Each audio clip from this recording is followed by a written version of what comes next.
তৃণমূল কংগ্রেস দলটা আপনি তো দীর্ঘদিন ধরে করছেন, এই দলের সব থেকে বড় জোরটা কিসে আপনার কি মনে হয়? মমতা ব্যানার্জি। মমতা বন্দ্যোপাধ্যায় মানুষের কাছে, আমার কাছে রাজনৈতিকভাবে মাতৃসমা, আর মানুষের কাছে ভরসাস্থল। জানে আমার দুঃখটা কেউ যদি অনুধাবন করতে পারে তাহলে তার নাম মমতা ব্যানার্জি।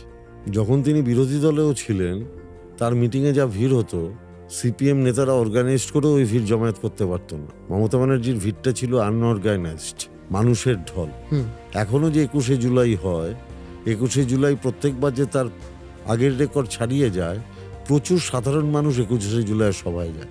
এখন তার সাথে মমতা ব্যানার্জির যে আন্তরিকতা, মানুষের জন্য তার যে চিন্তা ভাবনা, 24 ঘন্টার মধ্যে 18 ঘন্টা তিনি শুধু ব্যয় করেন কিভাবে কোন একটা প্রকল্প এনে আরো গরিব মানুষকে সুযোগ সুবিধা দেওয়া যায়।